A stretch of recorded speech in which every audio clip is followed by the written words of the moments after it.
بسم اللہ الرحمن الرحیم. السلام علیکم. میں آپ کا ٹیچر محمد صدیق، کلاس 10 ہسٹری کے لیے پاکستان اسٹڈی کے لیے آج آپ کے ساتھ لیکچر نمبر 9 اور ویک 7 کے ساتھ حاضر ہوں. عزیز طلباء، سب سے پہلی بات یہ ہے کہ ہمارے کالج کا جو رزلٹ ہے یہ میں آپ کو کنگریچولیشن دیتا ہوں. 100% ہے اور سب سے زیادہ تعداد میں بچے جو تھے بورڈ کے امتحان میں وہ ہمارے آئی سی بی کالج کے تھے.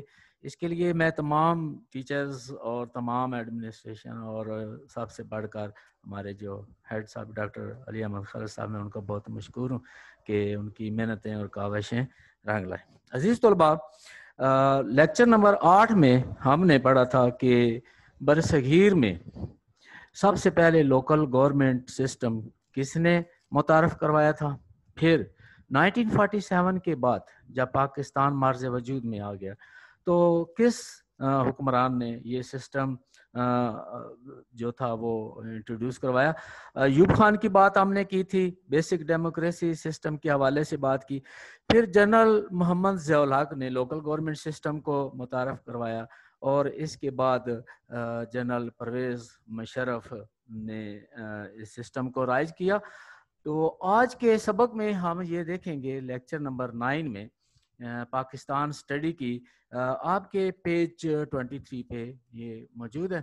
لوکل گورنمنٹ پلان 2000 کا منصوبہ مقامی حکومتوں کا لوکل گورنمنٹ کا. ہم اس میں یہ جائزہ لیں گے یہ کب سے شروع ہوا، اس کے کیا نتائج برآمد ہوئے. پرویز مشرف صاحب نے یہ جو نظام رائج کیا تھا، یعنی وہ جو اس نچلے طبقے پر اقتدار کو لانا چاہتے تھے تاکہ لوگوں کے مسائل جو ہے وہ مقامی سطح پر حل ہوں اور براہ راست جو ہیں وہ حکومت میں ان کے نمائندے جو ہیں منتخب نمائندے جو ہیں وہ شامل ہوں، وہ اقتدار کا حصہ بنے. یہ پروگرام جو تھا انہوں نے شروع کیا. آج ہم سبق سے ابتدا کرتے ہیں اس کی. General Pervez Musharraf promise to bring visible changes. جب 12 اکتوبر 1999 میں جنرل پرویز مشرف برسر اقتدار آئے تو انہوں نے وعدہ کیا تھا کہ وہ بڑی واضح تبدیلیاں لائیں گے in the system of local government, مقامی حکومتوں کے نظام میں. Soon after coming to power on October 12 1999 میں جلد ہی اقتدار میں آنے کے بعد the power was to be transferred, اقتدار کو منتقل کرنا تھا to the lower level of the public, نچلی سطح پر عام جو مقامی حکومتیں ہیں ان تک لانا تھا، جس کا مطلب یہ تھا کہ یونین کونسل میں جو ہم اپنے نمائندے منتخب کرتے ہیں ان کے ذریعے سے. The local government of Pakistan was divided into 3 parts. تو جنرل صاحب نے یہ سسٹم جو تھا اس کو 3 حصوں میں تقسیم کیا، جو 3 میجر اس کے پارٹس بنائے تھے، یعنی ٹرائیو آپ اس کو کہہ سکتے ہیں. نمبر 1 میں یونین گورنمنٹ تھی. یونین گورنمنٹ سے مراد یونین کونسل، جس میں ناظم، نائب ناظم، کونسلرز، جس میں میل اور فیمیل بھی شامل تھے. پھر لیبرز کی سیٹیں تھیں، پھر اس میں لیبر فیمیل، لیبر میل اور لیبر کونسل میں اس کے علاوہ مینارٹی اقلیتوں کی کونسلر جو تھے وہ بھی اس میں شامل تھے. The local. اور دوسرے نمبر پر تھی اس کا تحصیل گورنمنٹ، یعنی اگر اوپر ذرا سطح پر جائیں پھر اس کے بعد ڈسٹرکٹ گورنمنٹ. یہ اس کا سپیکٹرم بڑا تھا اور اس کا ناظم اور جو ڈی سی او وغیرہ کے ساتھ کوآرڈینیشن کے ساتھ حکومت کو چلانا تھا تاکہ لوگ اس سے آپٹیمم بینیفٹ حاصل کر سکیں، زیادہ سے زیادہ فائدہ حاصل کر سکیں. اور یہی مقامی حکومتوں کا مقصد ہوتا ہے کہ لوگ اپنے مسائل کو، اپنے جو ان کے جو انیشل پرابلمز ہیں وہ کس طرح سے اس کو سالو کرواتے ہیں. ان کو یعنی اپر لیول پر نہیں آنا پڑتا، وہی اپنے منتخب نمائندوں کے ذریعے سے آپس میں کاؤنسلنگ کے ذریعے اپنے مسائل کا حل نکال سکتے ہیں. تو 1 بائی 1 ہم اس کو انالیسس کرتے ہیں. Number 1 union government. Union government سے مراد بھی یونین کونسل یا جو یونین کی جو بنیادی حکومت ہے وہ اس میں شامل ہے. یونین گورنمنٹ کمپرائزز اے ناظم. یونین گورنمنٹ جن افراد پر مشتمل تھی اس میں ناظم تھے، نائب ناظم، union council and union administration. Union council سے مراد وہ جو آلریڈی ایک ایگزسٹڈ انسٹیٹیوشن ہے, اور یونین ایڈمنسٹریشن سے مراد جو مستقل وہاں پہ ملازمین وہاں پہ کام کرتے ہیں اور آفس کو چلاتے ہیں. پیپل الیکٹ, لوگوں نے کیا کرنا تھا, they have to elect 13 members of a union council. Union council کے لیے 13 ممبرس کا انتخاب کرنا تھا, ان کو چننا تھا, ووٹوں کے ذریعے کرنا تھا. جس کو وہ پسند کرتے ہیں اس کو ووٹ دیں, جس کو نہیں پسند کرتے اس کو دے کین ڈسکارڈ, اور اپنے مرضی کا اپنے پسندیدہ ممبر کو منتخب کر سکتے تھے جس پہ اس کا اعتماد بحال کر سکتے تھے. وچ آر 1 ناظم, اور ان میں ایک ناظم, 1 نائب ناظم, 4 میل جنرل کونسل اور 4 فیمیل جنرل کونسل ہوتے تھے. 2 میل فارمرز, 2 کسان میل کی سیٹیں تھیں. لیبر کونسلر تھے 2 female farmers labour councillors and 1 minority council, اور ایک میں اقلیتوں کا کونسلر ہوتا تھا تاکہ اقلیتوں کے مسائل کو حل کر سکے. The duties of a union council include the security. اب ان کے ذمہ کیا کام تھا, ان کی فرائض کیا تھے؟ ڈیوٹیز میں شامل تھا کہ اپنے علاقے کی حدود میں انہوں نے سیکورٹی کے ارینجمنٹس کو بنانا تھا, لوگوں کو تحفظ دینا تھا, لوگوں کی جان و مال کو سیکیور کرنا تھا, محفوظ بنانا ہوتا تھا تاکہ جو مسائل ہیں وہ کریٹ نہ ہو ود ان اٹس باؤنڈری, اپنی حدود کے اندر. Making the annual development programme, اگلا ان کا کیا کام ہوتا تھا؟ سالانہ ترقیاتی پروگرام بنانا فار دا ایریا, اپنے علاقے کے لیے, مثلا سڑکیں بنانا, سکولوں کا قیام کی کوششیں کرنا, دوسرا گلی محلے کی جو گلیوں کو پختہ کرنا, امپوزنگ ٹیکسز, پھر ٹیکس لگانا ایٹ دا لوکل لیول, مقامی سطح پر, and solving the criminal and the civil cases, اور اس میں کریمنل یعنی فوجداری اور سول کیسز کا مقدمات کو جو چھوٹی نوعیت کے ہوتے تھے ان کو وہیں پہ حل کرنا. And land and family disputes, family کے مسائل کو حل کرنا اور زمین کے جو مسائل کرنا. عزیز طلباء, آپ کو پتہ ہے کہ ہمارے یہاں اکثر یہ زمینوں کے جھگڑے جو ہیں, یعنی یہ لڑائیاں ہوتی رہتی ہیں, تو اس مقصد یہ تھا کہ وہیں پہ ان کو حل کیا جا سکے تاکہ ان کے اوپر اور زیادہ بوجھ نہ بڑھ سکے. نمبر 2, تحصیل گورنمنٹ میں. دی تحصیل گورنمنٹ کمپرائزز آف تحصیل ناظم. اب اس میں کون کون سی ایڈمنسٹریشن شامل ہوتے تھے, لوگ شامل ہوتے تھے؟ جو ہیڈ تھا وہ تحصیل ناظم تھا, پھر اس کی معاونت کے لیے نائب تحصیل ناظم شامل ہوتے تھے. تحصیل کونسل اینڈ تحصیل ایڈمنسٹریشن, اس طرح جیسے کہ پہلے یونین میں یونین کونسل کے لوگ ہوتے تھے اور ان کی ایڈمنسٹریشن ہوتی تھی, اسی طرح تحصیل کونسل اور تحصیل ایڈمنسٹریشن اس میں شامل تھی. The educational qualification of the tehsil nazim and naib nazim shall be at least matric. اب ان کی تعلیمی قابلیت کیا ہونی چاہیے؟ جو ہیڈ تحصیل ناظم اور نائب ناظم کے لیے کہتا ہے کہ میٹرک, کم از کم میٹرک ہونا چاہیے, یعنی 10 پاس ہونا چاہیے. ابھی آپ میٹرک کریں گے تو then you will be elected as tehsil government member. They will be elected by all the union councillor. اب ان لوگوں کا انتخاب کون کرے گا؟ جو یونین کونسلر ہیں پریزنٹ ان تحصیل, جو تحصیل میں موجود ہیں, جو بنیادی طور پر منتخب ہو کر آئے ہیں. The tehsil Nazim is the administrative head of the tehsil government. کہتے ہیں کہ تحصیل ناظم جو ہے وہ انتظامی امور کا ہیڈ ہے, ان کا سربراہ ہے تحصیل گورنمنٹ کا. میں نے ایک دن پہلے بھی بتایا تھا کہ ضلع, تحصیل اور یونین یہ انتظامی یونٹ ہیں, اور اسی کے ذریعے سے مقامی حکومتوں کے نظام کو رواں دواں رکھا جاتا ہے. The naib Nazim of all the union council, تمام یونین کونسل کا نائب ناظم of the tehsil are included in the tehsil council, وہ تحصیل کونسل میں شامل ہوتے تھے. اب ان کی کتنے پرسنٹ جو ہے وہ خواتین کی سیٹیں تھیں, اور دوسری فارمرز لیبرز کی تحصیل کی سطح پر اس کو ہم دیکھتے ہیں. 33% of the sets in the tehsil council, tehsil council میں 33% سیٹ خواتین کے لیے سیٹیں تھیں, اور فار ویمن خواتین کے لیے تھی. 5% seats will be for the farmer, 5% سیٹیں جو تھیں نشستیں وہ کسانوں کے لیے, اینڈ لیبررز اور مزدوروں کے لیے and 5% seats will be reserve for the minorities, اور 5 سیٹیں جو تھیں وہ اقلیتوں کے لیے تھی. یونین کونسل میں ایک تھی، اب تحصیل ایک بڑا فورم ہے، وہاں پہ 5 منارٹیز کی سیٹیں ہیں. نیکسٹ پیراگراف پہ بیٹا دیکھتے ہیں. The tehsil nazim will be the head of the tehsil government. تحصیل ناظم تحصیل گورنمنٹ کا سربراہ ہوتا تھا ہوگا. The tehsil municipal officer TMO، یہ ایک ابریویشن ہے، میں آپ سے بھی پوچھ سکتے ہیں پیپر میں بھی TMO which stand for، کہ اس کا کیا مطلب ہے. تحصیل میونسپل آفیسر یعنی تحصیل کی سطح پر جو میونسپل کو چلانے والا آفیسر ہوتا ہے.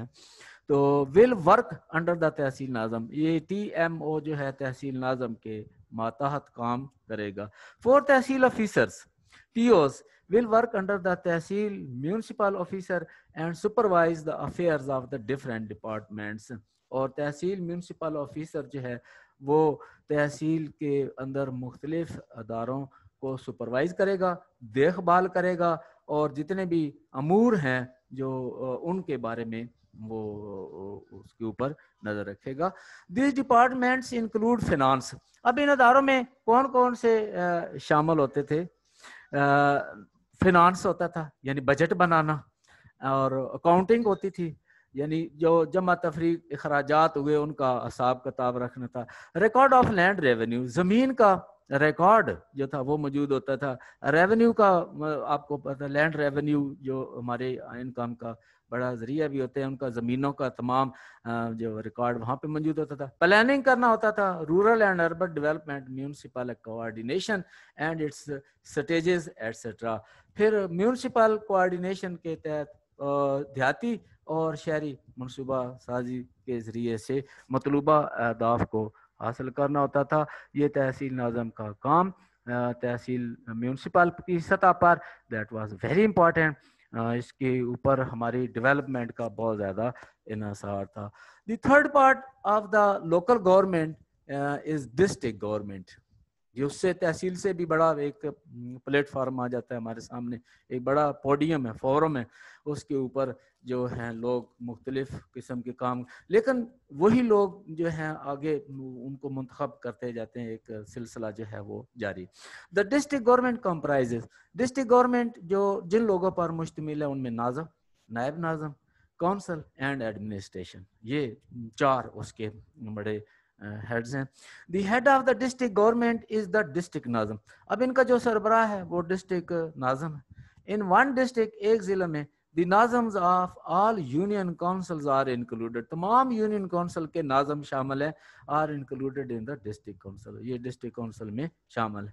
Out of the total seats in the district council, تمام سیٹیں جو ڈسٹرکٹ کونسل میں ہیں ان میں سے 33% سیٹس آر فار ویمن، 33% سیٹیں جو ہیں وہ خواتین کے لیے ہیں.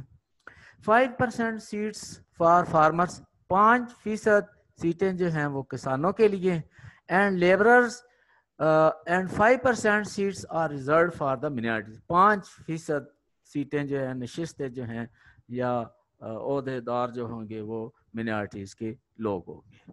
From one district all the elected union council, one district کے لیے تمام جو منتخب شدہ یونین کونسلز ہیں، ناظمز ہیں and naib nazims together elect the district, یہ سارے لوگ مل کر ڈسٹرکٹ ناظم کا انتخاب کرتے ہیں، اینڈ نائب ناظم اور نائب ناظم کا، یعنی اس کا انتخاب کا جو طریقہ، ضلع کا جو ناظم ہے اور نائب ناظم کا انتخاب کا طریقہ یہ ہے کہ اس ضلع کے اندر تمام یونین کونسلرز کے منتخب نمائندے ان کا آگے انتخاب کرتے ہیں.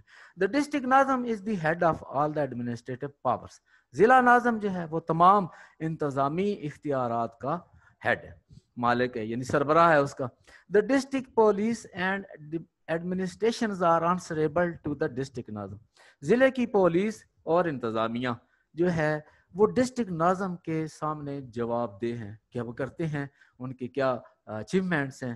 The district nazim provides political leadership. District ناظم جو ہے وہ سیاسی لیڈرشپ کو پیش کرتا ہے، یعنی اپنی جو پولیٹیکل لوگز ہیں ان کی تھنک کو پیش کرتا ہے. And is responsible for the development and prosperity of his district, اور وہ اپنے ضلع کی خوشحالی اور ترقی کا جواب دہ ہے کہ اس نے کیا کیا، اپنے مقررہ وقت میں، اپنے ایرا میں، اپنے دور حکومت میں اس نے اس ضلع کے لیے جس کا وہ ناظم ہے کتنا کام کیا، کیا اچیومنٹس تھی، ان کی میجر اکمپلشمنٹ کیا تھی، یہ اس کے ذمہ کام ہے۔ آگے بڑھتے ہیں عزیز طلباء، my dear students. The administration of the district is run by the district coordination office.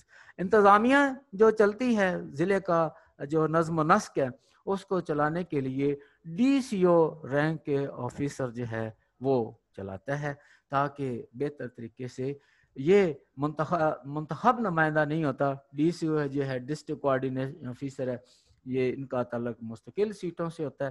The district administration is comprised of the different departments. ضلع انتظامیہ مختلف محکموں پر مشتمل ہے، and the head of every department is called the executive district officer. اور ہر ادارے کا سربراہ جو ہے وہ ای ڈی او کہلاتا ہے، ایگزیکٹو ڈسٹرکٹ آفیسر کہلاتا ہے۔ یہاں پہ دو ایبریویشنز آ رہی ہیں، ڈی سی او اور ای ڈی او، ان کے بارے میں پوچھا بھی جا سکتا ہے کہ ان کا کیا مطلب ہے، یہ فل فارمز میں کیا کہلاتی ہیں، ڈی سی او کیا ہے، ای ڈی او کیا ہے۔ تو یہ اپنے ایگزیکٹو ڈسٹرکٹ کو چلانے کے لیے ایگزیکٹو آفیسرز ہوتے ہیں۔ The district administration frames the rules, یہ کیا کرتی ہے، قوانین کو بناتی ہے، اینڈ ریگولیشنز کو بناتی ہے فار دا ڈسٹرکٹ، ضلع کے لیے، یعنی نظم و ضبط چلانے کے لیے رولز اور آرڈرز ریگولیشنز کو اپناتی ہے۔ After getting the approval of the district nazim, district ناظم سے اپروول کے بعد، منظوری لینے کے بعد، and the district council for the different programmes and budget, اور اس کو کامیاب بنانے کے لیے بجٹ کے حصول کے بعد، it gets them implemented in the district, تو کیا کرتی ہے کہ اس کو اپنے ضلع میں ان کو عملی طور پر نافذ کرتی ہے، ان کا انڈکشن کرتی ہے، اور اس کو عملی طور پر قوانین کو، اصولوں کو، ضوابط کو لاگو کیا جا سکتا ہے، تاکہ نظم و نسق کو چلایا جا سکے اصول و ضوابط پر عمل کرتے ہوئے۔ آپ کو پتہ ہے کہ کوئی بھی ادارہ جو ہے، خواہ وہ چھوٹے ہو یا بڑا ہو، اس کو چلانے کے لیے قوانین کا ہونا ضروری ہے۔ ہم out of rules and regulations اور لاز کے بغیر نہیں چل سکے، اور یہی صورتحال ایک پورے ملک کی بھی ہوتی ہے کہ کوئی بھی ملک آئین کے بغیر نہیں چل سکتا، ضوابط کے بغیر نہیں چل سکتا۔ جب تک یہ قانون موجود نہیں ہے پھر ہم جو ہے صحیح طریقے سے اپنے مقاصد کو حاصل نہیں کر سکتے۔ The district government also has the powers to impose tax.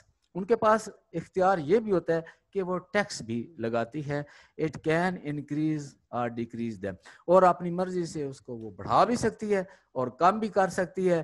Tax کے بغیر کوئی بھی ادارہ جو ہے ہمارا نہیں چل سکتا، کیونکہ اس کو چلانے کے لیے ہمیں باضابطہ طور پر بجٹ کی ضرورت ہوتی ہے، اور یہ بجٹ جنریٹ کیا جاتا ہے ٹیکسوں کے ذریعے۔ اسی طرح ہمیں بھی جو بھی سرکاری ملازمین ان کو تنخواہ بھی ٹیکس کلیکشن سے ہی ہوتی ہے، اور حکومت کی آمدنی کا یہ بڑا ذریعہ ہوتا ہے۔ Now come to the next chapter. ہمارا جو اگلا سیگمنٹ ہے 2002 elections and restoration of democracy, جمہوریت کی بحالی اور 2002 کے انتخابات۔ یہاں پر کچھ تبدیلیاں آئی ہیں، یہاں دو نئی باتیں بھی دیکھنے میں آ رہی ہیں۔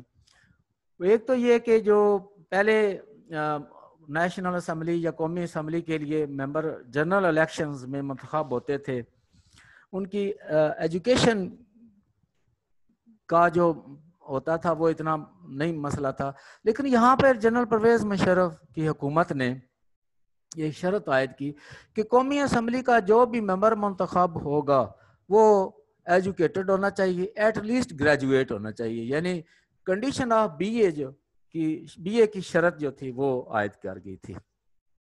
پھر ان انتخابات کے ذریعے ایبسلیوٹ اتھارٹی حاصل کی جنرل پرویز مشرف نے، جسے ہم ایک ضابطہ کہتے ہیں جو انہوں نے فریم کیا تھا LFO کے نام سے، یعنی فل فارم میں اگر کہیں کہ لیگل فریم ورک آرڈر، یعنی ایک ایسا انہوں نے ایک طریقہ کار وضع کیا تھا جس کے مطابق وہ اپنے absorb کر سکیں اور بھی اختیارات کو، یعنی انلمیٹڈ پاورز کو۔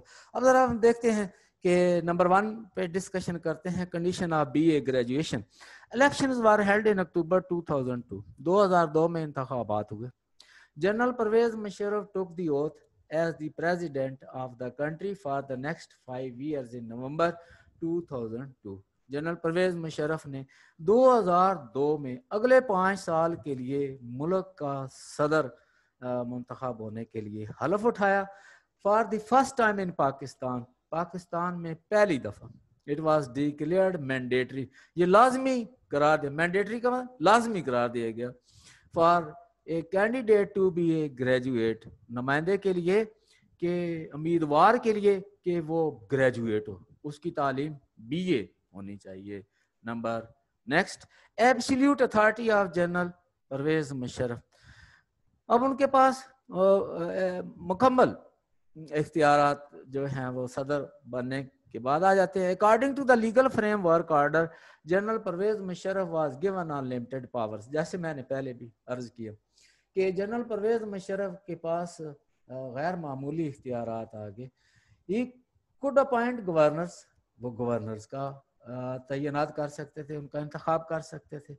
3 heads of the armed forces, مسلح فوج کے 3 سربراہوں کا انتخاب کر سکتے تھے. چیف الیکشن کمشنر کا انتخاب کر سکتے تھے. And the chairman of federal public service commission, اور وفاقی فیڈرل پبلک سروس کمیشن کا چیئرمین کا انتخاب بھی صدر پاکستان اپنی مرضی سے کر سکتے تھے.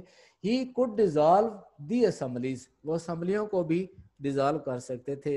اٹ مینز کہ he had too much powers and absolute rights to govern the country. Next LFO کیا تھا, پھر اس کا کیا نتائج یا کہتے ہیں کہ LFO as a cause of dispute, کہتے ہیں یہ لیگل فریم ورک آرڈر جو تھا یہ ایک ڈسپیوٹ کی وجہ تھی.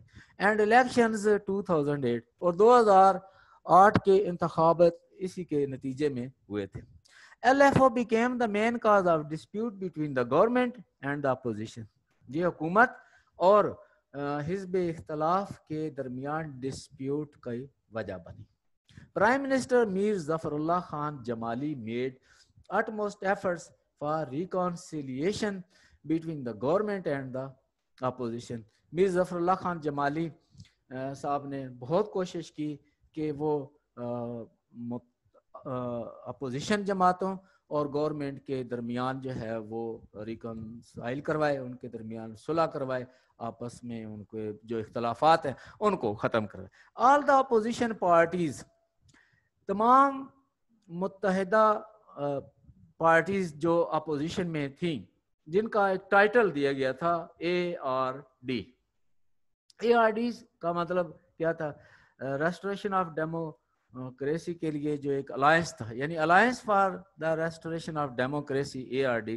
پبلشڈ اے وائٹ پیپر, انہوں نے ایک کرتاس ابیز شائع کیا, یعنی ایک اعلامیہ جاری کیا ان 2003 میں آن دی پرائس ہائیک. اور اس میں کیا چیزیں شامل کی تھی کہ ان مسائل کو یا کیا ان کی جو وجہ لکھی گئی تھی. آن دی پرائس ہائیک, قیمتیں بہت بڑھ گئی اشیاء کی. ان ایمپلائمنٹ, بے روزگاری کو انہوں نے اس کو لکھا. Waiving of the loans of the favourite peoples, جو پسندیدہ لوگ بینکوں سے قرض لیتے تھے اور وہ ان قرضوں سے کس طرح سے چھوٹ حاصل کرتے تھے, کس طرح سے رعایتیں حاصل کر. ویو آف کا مطلب ہوتا ہے کوئی قرض لینے میں یا انٹرسٹ کی ادائیگی میں کچھ رعایت حاصل کر لینا, ویو آف کروا لیتے تھے, بسر لوگ ہوتے ہیں یہ.